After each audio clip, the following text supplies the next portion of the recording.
Speculation is often perceived as something wrong or immoral. Such problems are beyond the limits of economics. It is not a task of economics to morally evaluate a particular behavior. The role of economics is to examine economic consequences of a given action. Every human action is a speculation, in broad meaning of this word, because every action is directed towards the future, which is uncertain. People take action to satisfy their needs, but they can make a mistake in their assessment and take a subjective loss. Today, however, we will take a look at speculation in a more strict sense of the word. Let's start with the definition. In finance, speculation is the act of buying something, hoping that its value will increase, and then selling at this higher price in order to make a profit.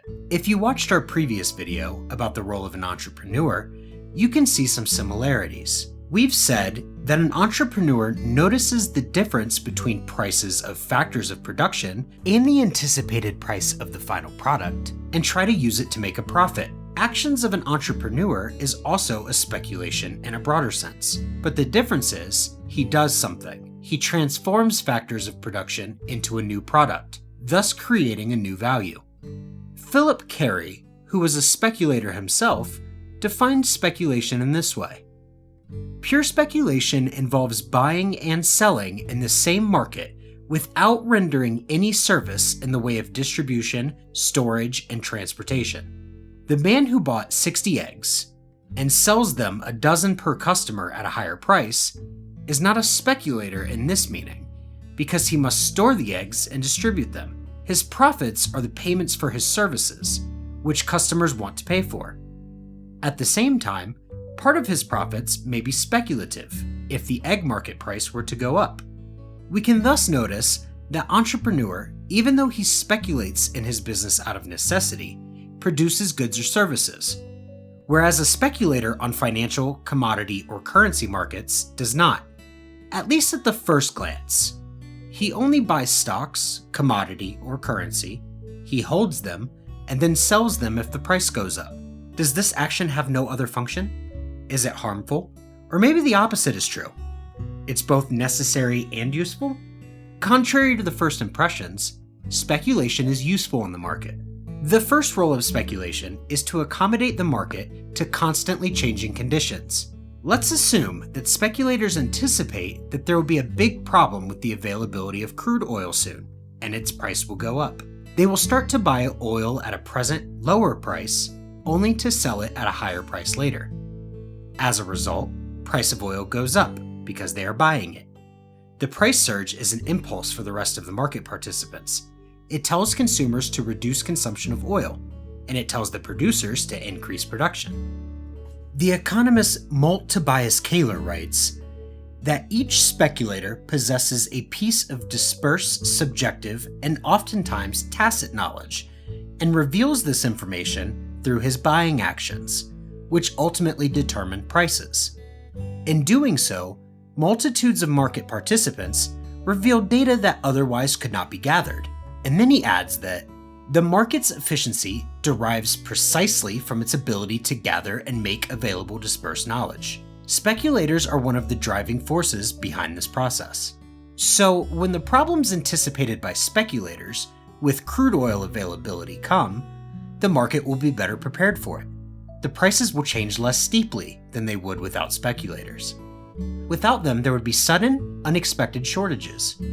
We can notice, however, where the resentment for speculators is coming from. It may seem in this situation that they are the ones who raise the prices. But we must first remember that it's not their actions which are responsible for the price increase, at least if their anticipations are correct. Speculators are not responsible for oil supply problems. They just anticipate it and act accordingly. The prices would go up anyway, only later, and more violently, and the availability problems would be more severe. Kahler puts it like this: the capital markets concern and the action of speculators can be compared to a medical thermometer that helps to evaluate the patient's state of health. Would any patient really blame the thermometer for his fever? Because of speculators' actions, prices are less volatile and reach a market equilibrium quicker than they would otherwise. Well, everything is great as long as speculators are right, but what if they are wrong? It can and does happen that speculators don't correctly anticipate future conditions. What happens then? They lose money. The market clears itself of ineffective speculators by taking their capital away and rewarding the effective ones who got it right. It's very hard to be infallible with the anticipation of future events, so it's natural to make mistakes sometimes. The speculator doesn't always get everything right. He will be fine as long as he is right more often than he is wrong. There are many speculators, so absolute infallibility of every single speculator is not required for the market to work as described previously. Even if the majority of speculators would make the same mistake, and the price will reach a different level than the market equilibrium, it would only be temporary. There would be a shortage or a surplus, which will soon be adjusted by subsequent actions of buyers and sellers, so the negative effects wouldn't last long. The second role of speculation is to take over the risks. Let's assume that a company needs copper in their production process. Present copper price is beneficial, so the company wants to avoid the risk of copper price changes. There is a chance that the copper price will fall, which would benefit the company even more. But the price may also rise, and the company doesn't want to speculate. It wants to focus on the production. Using the right financial instruments, the company can protect itself against price changes and ensure that it will buy copper at the present price for some period of time. But someone has to take the risk of price changes. The copper producers don't want to take the risk either. The one that can take the risk is a speculator who thinks that the copper price will increase in this period. The transaction is mutually beneficial. The speculator hopes he will make a profit because of the price difference. The company does not like the risk and wants a constant price. It's worth noting that the speculator does not create the risk, he simply takes over the risk that existed anyways. Without the speculator, the company would have to take the risk. The third role of the speculators is to provide liquidity. As we know, for any transaction to take place, the mutual will from both the seller and the buyer is needed. The buyer must want to buy and the seller must want to sell. When there are no problems with finding a buyer or a seller, we say that we have a liquid market.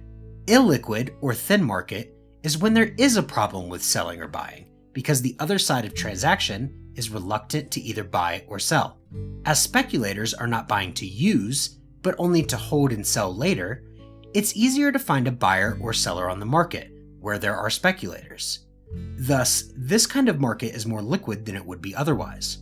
To sum up, speculators, even though they are perceived as harmful idlers, in fact provide some services, whether they know it or not. They contribute to better and faster resource allocation in the economy. They decrease business risks for companies, they provide liquidity, and they help decrease price volatility. Speculation in itself is not a cause of business cycle, as long as there are no additional factors that distort resource allocation. You can learn more about these additional factors in our video about business cycles.